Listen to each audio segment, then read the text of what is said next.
Des célébrations en mémoire du Saint-Père se sont tenues à Jérusalem, Nazareth et Bethléem. Des moments de prière et de recueillement qui ont uni les fidèles locaux à l'Église universelle dans une profonde communion spirituelle. Au monastère des Clarisses s'est déroulée l'ouverture officielle de la cause de béatification de la servante de Dieu, Sœur Marie de la Trinité.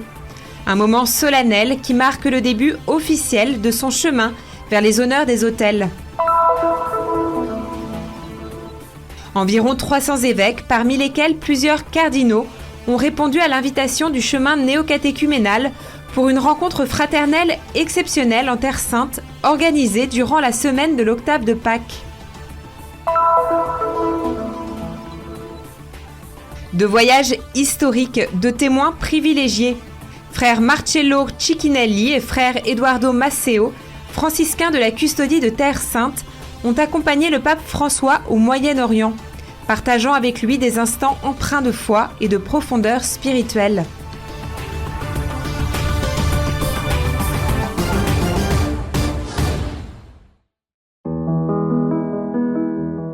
En signe de profonde gratitude pour le don de la vie du pape François, des messes de suffrage ont été célébrées à Jérusalem, Bethléem et Nazareth. Dans la basilique de Getsemani, Monseigneur Adolfo Tito Ilana, délégué apostolique pour Jérusalem et la Palestine et nonce apostolique pour Israël et Chypre, a célébré la messe, se souvenant avec gratitude et émotion d'un pasteur qui s'est donné à l'Église et à l'humanité avec un amour et une dévotion extraordinaires. He was able to speak and pronounce and proclaim the gospel. Il savait parler, prononcer et proclamer l'Évangile avec des mots que tout le monde pouvait comprendre. Ses paroles nous donnaient le sentiment d'avoir les pieds bien ancrés sur terre. Il était un pasteur selon le cœur du seul véritable bon pasteur, Jésus-Christ. Il le suivait et observait ses paroles qu'il transmettait fidèlement. Et ces paroles n'étaient pas seulement prononcées, elles étaient vécues car il les ressentait profondément dans son cœur. À Bethléem, son Excellence Monseigneur William Chomali, vicaire patriarcal latin pour Jérusalem, a rappelé les prises de position humanitaires du pape face aux circonstances difficiles que traverse la Terre Sainte. Il a ensuite invité chacun à être comme le pape François, des artisans de paix et des bâtisseurs de ponts. نحن أهل الأرض المقدسة نشعر بدين عميق تجاه البابا فرانسيس لأنه اهتم بنا. Nous, peuple de Terre Sainte, ressentons une profonde gratitude envers le pape François, car il a pris soin de nous jusqu'à la fin. Il nous a portés dans la prière jusqu'au dernier jour. Il a élevé la voix pour appeler à la paix dans le monde. Et dans son dernier message, il a évoqué tous les conflits, Ukraine, Soudan, Yémen, Syrie, Liban, Afrique et Congo. Il a accordé une attention particulière à la guerre à Gaza. أفريقيا الكونغو وركز بشكل مميز على الحرب الدائرة في غزة. Le pape François a toujours porté dans son cœur Jésus miséricordieux, ce Jésus proche des pauvres et des démunis, comme chacun le sait. Son amour pour la Terre Sainte s'est manifesté même au cœur des épreuves actuelles, marquées par l'injustice, la guerre, la précarité des conditions de vie et le chômage. Sa présence en Terre Sainte s'est fait sentir à travers ses appels téléphoniques quotidiens aux paroissiens de Gaza, pour s'enquérir de leurs conditions, de ce qu'ils mangeaient et buvaient. Inlassablement, il a appelé à la prière, à la paix et à la fin des hostilités.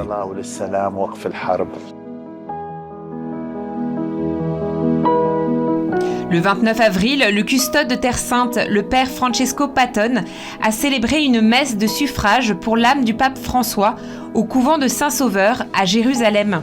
Dans son homélie, il a tenu à rappeler l'un des enseignements du pape. Il n'y a pas de saint sans passé et il n'y a pas de pécheur sans avenir.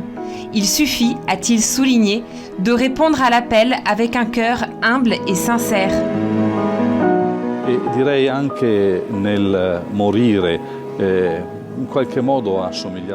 Je dirais que même dans sa manière de mourir, il a ressemblé en quelque sorte à Saint François. Il a parcouru sa dernière Via Crucis, nous a laissé un testament spirituel dans le message prononcé le jour de Pâques. Puis il a fermé les yeux, rencontrant lui aussi la mort comme une sœur qui allait le conduire devant Dieu. Oui, vraiment, durant ces 12 années, il a été pour nous un grand don. Il ne s'est pas simplement inspiré de Saint François, il nous l'a fait voir, rencontrer et entendre à nouveau. Non semplicemente ispirato a San Francesco, ma in qualche modo ce l'ha fatto di nuovo vedere, incontrare e ascoltare.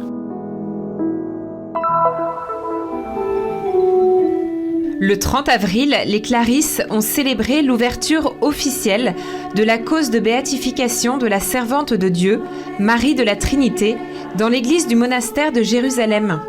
La prière a été guidée par le vicaire patriarcal latin pour Jérusalem, Monseigneur William Chomali. Elle porte désormais officiellement le titre de servante de Dieu. La seconde étape du processus de béatification exige la reconnaissance d'un miracle attribué à son intercession. Ce miracle présumé fait d'abord l'objet d'un examen rigoureux par une commission médicale, puis par une commission théologique. Si les deux concluent un événement véritablement surnaturel, relevant d'une intervention divine, elle pourra alors être proclamée bienheureuse. هذيك الساعة تعلن رسميا من خلال القداس بيتم في القدس تعلن طوبوية. Parmi les participants à la cérémonie figurait le père Francesco Patton, custode de Terre Sainte, ainsi que les membres de la commission pour la cause de béatification de Sœur Marie de la Trinité. Étaient également présents Monseigneur Ilario Antoniazzi, délégué du patriarche, le père Filippo Morlacci, avocat, Sœur Marina Fischer, notaire, ainsi que plusieurs moines et moniales. Lors de l'homélie prononcée au nom du patriarche latin de Jérusalem, le cardinal Pier Battista Pizzaballa, Monseigneur William Chomali a insisté sur l'importance de ne pas rester silencieux face au témoignage de lumière qui nous parvient. Citant également le pape François, à travers son exhortation apostolique sur la sainteté, il a rappelé la nécessité de se laisser inspirer par les signes de sainteté que le Seigneur offre à travers les membres les plus humbles de ce peuple, qui partagent aussi la mission prophétique du Christ, diffusant partout son témoignage vivant, surtout par une vie de foi et de charité. هي بلغت مرحلة من الاتحاد والمحبة مع السيد المسيح. Marie de la Trinité a atteint un tel degré d'union avec le Christ qu'elle a entendu sa voix, lui demandant de s'offrir en sacrifice. Cela signifiait accomplir chaque acte dans l'obéissance et par amour de Dieu et du prochain. Elle a accepté cette demande avec foi, et c'est précisément à travers ses gestes quotidiens vécus comme une offrande qu'elle a accompli de grands pas sur le chemin de la sainteté.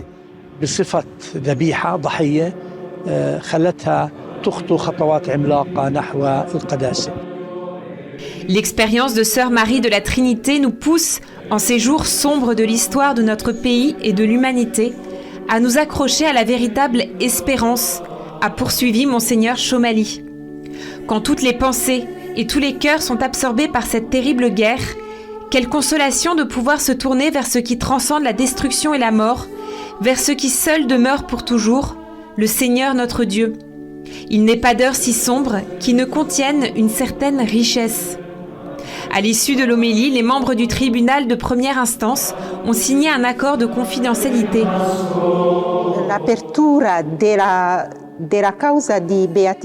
L'ouverture de la cause de béatification, de canonisation de Sœur Marie de la Trinité, en ce moment, pendant le jubilé de l'Espérance, est une grande joie pour la communauté des Clarisses de Jérusalem, mais aussi pour toutes les Clarisses du monde entier.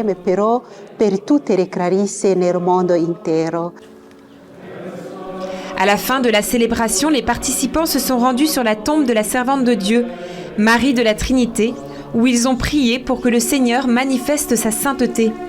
Perché la santità è il frutto maturo della vita cristiana. Papa Francesco. La sainteté est le fruit mûr de la vie chrétienne. Dans son encyclique, le pape François a affirmé que la sainteté est le visage le plus authentique de l'Église. Ainsi, voir qu'il existe aujourd'hui des saints est pour nous une grande source de joie, un encouragement et un signe d'espérance, particulièrement en ces temps où nous avons besoin de témoins de lumière pour continuer à avancer. Dei testimoni, delle luci per continuare a camminare.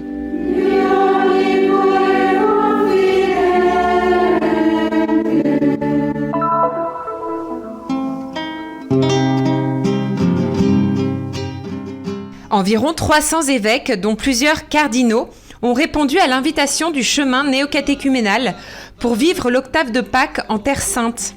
Certains d'entre eux, en raison du décès du Saint-Père, ont dû quitter prématurément ce pèlerinage organisé sur les lieux saints par l'équipe internationale du chemin afin de retourner dans leur diocèse. Fondé par Kiko Arguello et Carmen Hernandez, le chemin néocatéchuménal propose à l'Église un modèle d'initiation chrétienne adapté aux défis actuels. Il s'agit d'un parcours de catéchèse et d'un cheminement de foi vécu en petite communauté, marqué par l'humilité, la simplicité et la louange, où l'on apprend à reconnaître le Christ vivant dans les autres, dans la liturgie, le service et l'écoute de la parole de Dieu. Point d'orgue de cette rencontre, la bénédiction du sanctuaire de la parole, récemment érigé à la Domus Betaniae, maison de formation pour prêtres et laïcs dirigée par le père Francesco Giosuè Voltaggio, prêtre itinérant et professeur au Studium Biblicum Franciscanum. Sono stati giorni stupendi. I vescovi hanno potuto vivere celebrazioni pasquali nei luoghi santi, in vari luoghi santi, Nazareth, Cafarnaum. Ce furent des journées magnifiques. Les évêques ont pu vivre les célébrations pascales dans différents lieux saints, Nazareth, Capharnaüm, Tabga, Jérusalem, Bethléem, célébrant dans chacun de ces sanctuaires et participant à des rencontres à la Domus Galilea, organisée par son directeur Don Dino Rossi.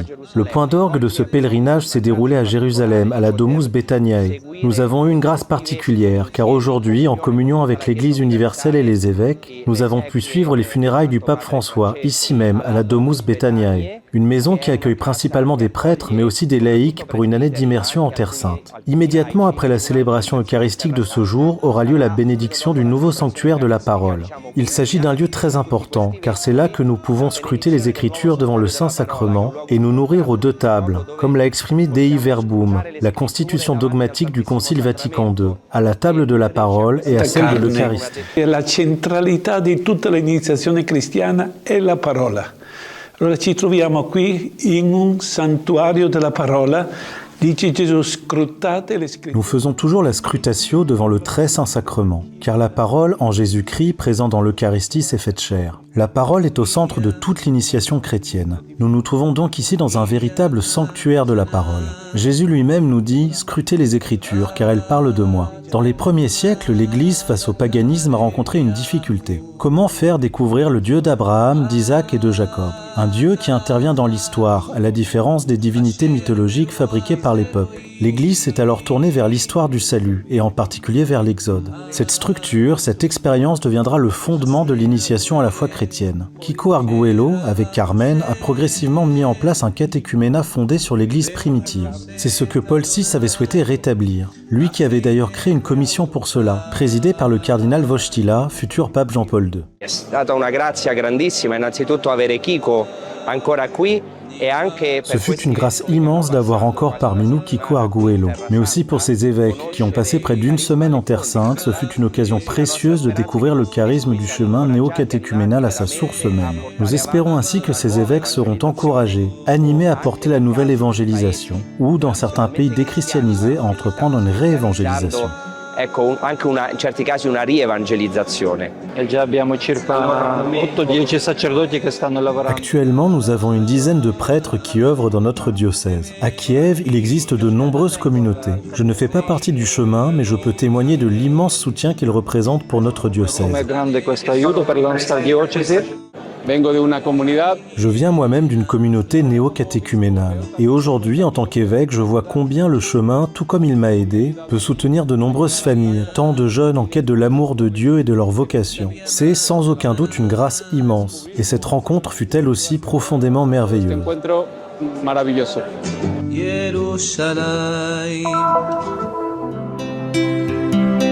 Lors de ses visites apostoliques en Terre Sainte et au Moyen-Orient, le pape François a été accompagné à plusieurs reprises par des frères de la custodie de Terre Sainte.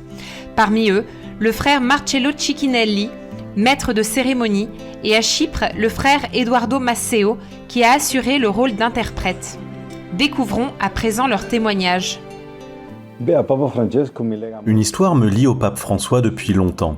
Je viens d'une paroisse jésuite de Mendoza, animée par ces prêtres des périphéries, comme il les appelait. Puis, lorsqu'il est devenu évêque de Buenos Aires, il a toujours été quelqu'un que j'admirais. Je ne savais pas que la vie me conduirait un jour à l'accueillir ici, en Terre Sainte.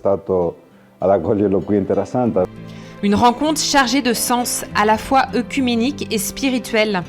En se rendant en Terre Sainte, le pape François a voulu raviver le rapprochement historique entre Rome et Constantinople, symbolisé par la rencontre mémorable entre le pape Paul VI et le patriarche Athénagoras. Un geste de paix, de dialogue et d'unité qui résonne encore aujourd'hui sur les lieux saints de Jérusalem.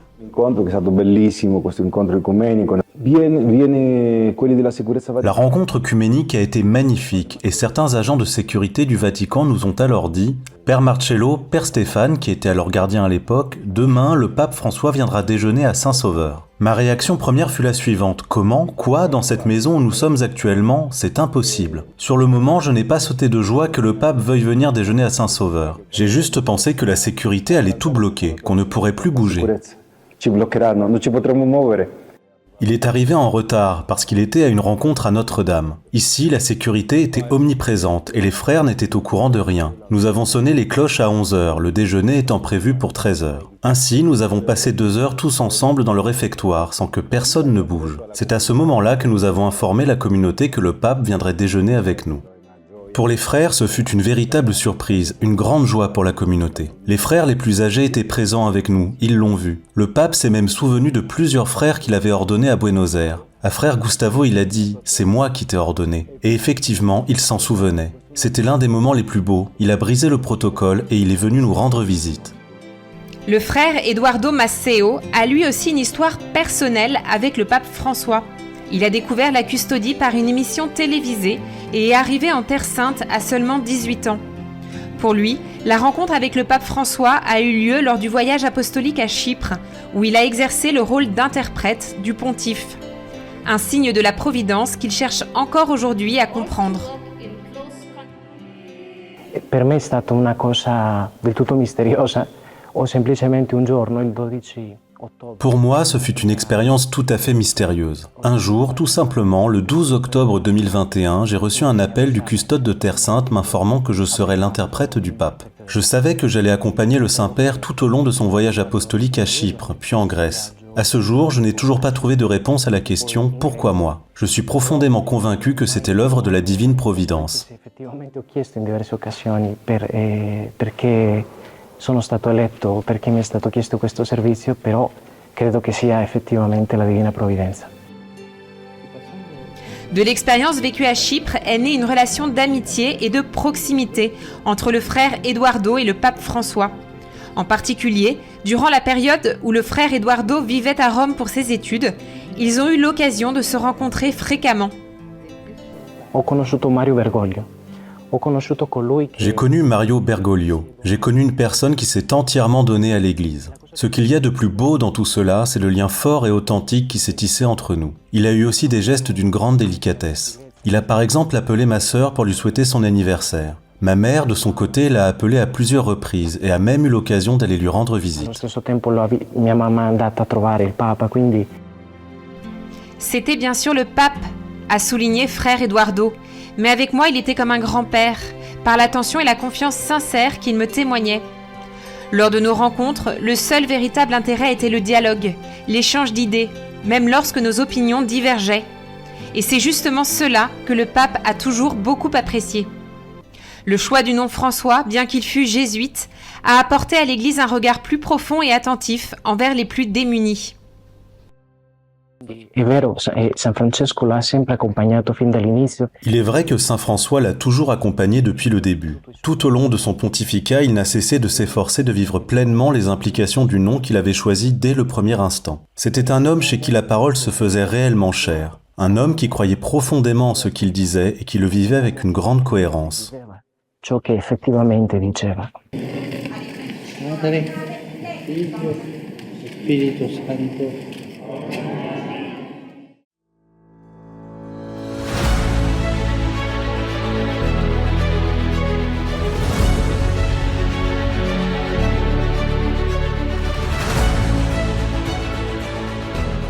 Faites un geste de solidarité et soutenez la mission de la custodie de Terre Sainte. Le Christian Media Center diffuse la bonne nouvelle du Christ en faisant connaître au monde la spiritualité des lieux saints et la vie des chrétiens locaux. Votre contribution nous aidera à porter toujours plus loin l'annonce du Seigneur ressuscité aux hommes et aux femmes de toutes les langues et de toutes les nations. Pour nous aider, il vous suffit de scanner ce QR code. Votre choix fait la différence.